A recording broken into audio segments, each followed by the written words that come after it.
ছাত্র দলের সাধারণ সম্পাদক আছেন, অনেক অভিযোগ, একদম পরিষ্কারভাবে অনেক অভিযোগ এবং বেশ কিছু ব্যবস্থাও বিএনপির পক্ষ থেকে, আমি ছাত্র দলের বিরুদ্ধে শুধু বলছি না পুরা, এবং সম্ভবত এর পিছনের কারণও থাকতে পারে। কিন্তু অনেক জায়গায় চাঁদাবাজি হচ্ছে, উপদেষ্টারা নিজেরা বলছেন চাঁদাবাজির শুধু হাত বদল হয়েছে, মির্জা ফখরুল সাহেব নিজে বলছেন দুর্নীতি শুরু হয়ে গেছে। কারা করছে এসব? আমরা যেটি মনে করছি যে 5ই আগস্ট ছাত্র জনতার গণ অভ্যুত্থান পরবর্তী সময়ে আপনি দেখেছেন যে আমরা বিশেষ করে যদি ছাত্রদল একটি ইতিবাচক রাজনীতির আমরা শুভ সূচনা করেছি, তার জায়গা থেকে আমরা মনে করছি ছাত্রদলের কিছু কিছু নেতাকর্মী, আমাদের যেহেতু একটি বড় সংগঠন, সেখানে কিছু কিছু নেতাকর্মীরা বিভিন্ন ভুলভ্রান্তি করেছে এবং বাংলাদেশের গণমাধ্যমগুলোতে এক ধরনের প্রবণতা তৈরি হয়েছে যে এক ধরনের প্রোপাগান্ডা তৈরি করার, কিছু কিছু গণমাধ্যম, সব গণমাধ্যম না, সেটি এস্টাবলিশ করার এক ধরনের আপ্রাণ চেষ্টা চলছে। কিন্তু তার বিপরীতে আমরা বাংলাদেশ জাতীয়তাবাদী ছাত্রদল খুবই শক্ত অবস্থান নিয়েছি, প্রায় 300-এরও অধিক নেতাকর্মীকে আমরা বহিষ্কার করেছি।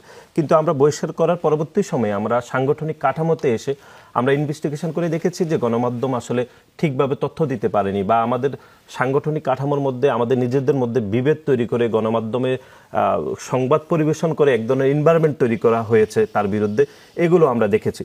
কিন্তু আমরা গণমাধ্যমের সেই সক্ষমতা আছে যে এখন বিএনপির বিরুদ্ধে একটা এনভায়রনমেন্ট তৈরি করবে না, আমি সেটা বলিনি।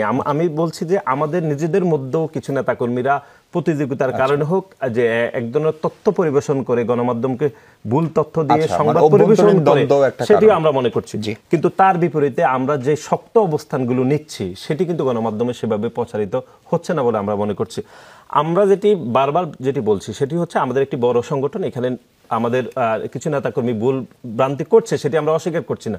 কিন্তু তার বিপরীতে আমরা যে শক্ত অবস্থানগুলো নিচ্ছি সেটি কিন্তু গণমাধ্যমে প্রচারিত হচ্ছে না। এবং আমাদের 5ই আগস্ট ছাত্র জনতার গণ অভ্যুত্থানে 5 মাস অতিবাহিত হচ্ছে, আমরা মনে করছি যে আমাদের নেতাকর্মীরা অত্যন্ত সুশৃঙ্খলতার মধ্যে ফিরে আসছে এবং আমাদের দলের পক্ষ থেকে একদম শৃঙ্খলার বিষয় আসলে আপনার সঙ্গে একদম শতভাগ একমত। ধরেন আপনি আপনার যে কয়জন সাংগঠনিক নেতাকর্মীকে বহিষ্কার করেছেন তার সবগুলো, ধরেন আমি আমার টেলিভিশনের কথা বলি, যমুনা টেলিভিশন স্ক্রলে দিয়েছে, এখন ধরেন 5 জনকে বহিষ্কার করা হয়েছে আর 5 জন চাঁদাবাজি করেছে, দুইটা খবরের গুরুত্ব কি সমান? না, আমরা সেটা আসলে সেভাবে দেখছি না। আমরা মনে করছি যে আমাদের কিছু নেতাকর্মীরা যেরকম ভুলভ্রান্তি করেছে তার বিপরীতে আমরা যেরকম শক্ত ব্যবস্থায় নিয়েছি, কিন্তু আমরা শক্ত ব্যবস্থা নেওয়ার পরে দেখেছি, আমরা একদম ইন্টারনাল ইনভেস্টিগেশন করে দেখেছি নেতাকর্মীরা আসলে সেই ধরনের প্রবণতাতে আসলে যায়নি না। কিন্তু তারপরও আমরা মনে করছি যে আমাদের নেতাকর্মীরা একটা শৃঙ্খলার মধ্যে চলে আসছে। কিন্তু বাংলাদেশ জাতীয়তাবাদী ছাত্র দলের নামে সামাজিক যোগাযোগ মাধ্যমগুলোতে যে ধরনের ভুলভ্রান্তি হচ্ছে তার বিপরীতে অনেক বেশি প্রোপাগান্ডা হচ্ছে এবং একটি নির্দিষ্ট শ্রেণী সেই প্রোপাগান্ডাতে অংশগ্রহণ করছে বলে আমাদের মনে করছে। এবং আমরা মনে করছি যারা গত 15.5 বছর ধরে গোপন তৎপরতার মাধ্যমে রাজনীতি করেছে এবং 5ই আগস্ট ছাত্র জনতার গণ অভ্যুত্থানের পরে একটি স্বাভাবিক সময় উপনীত হওয়ার পরে তারা আত্মপ্রকাশে রাজনীতি করেছে, তারাই এরকম প্রোপাগান্ডায় অংশগ্রহণ করছে বলে আমাদের সেটি মনে হচ্ছে। সাদ্দাম, জামাতের আমির যখন বলেন কর্মী সম্মেলনে, রাজশাহীর মতো জায়গায় যেখানে তাদের বিশাল প্রভাব প্রতিপত্তি এবং ভোট ব্যাংক সম্ভবত, আপনারা চাঁদাবাজি করবেন না, হি ইউজ দ্য ওয়ার্ড আপনারা, তার মানে কি জামাতের বিরুদ্ধে চাঁদাবাজির অভিযোগ আছে?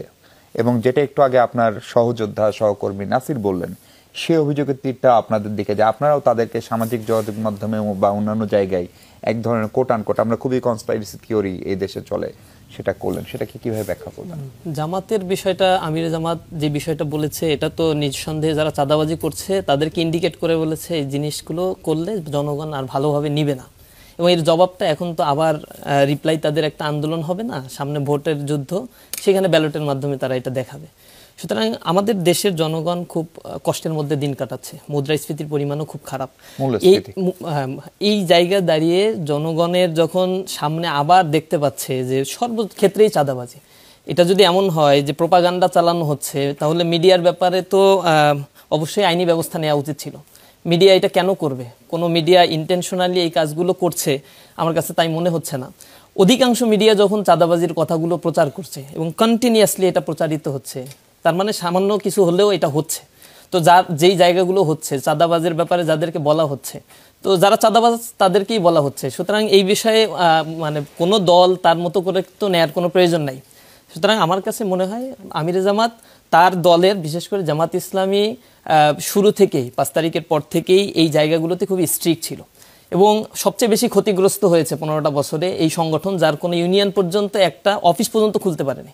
ইসলামী ছাত্র শিবিরের একই অবস্থা করে রাখছিল, কোথাও কোনো অফিস খুলতে দেওয়া হয়নি, কোথাও একটু মিটিং করলেই ধরে নিয়ে গিয়ে নানা ধরনের মামলা দিয়ে আমাদেরকে নির্যাতনে জর্জরিত করছে।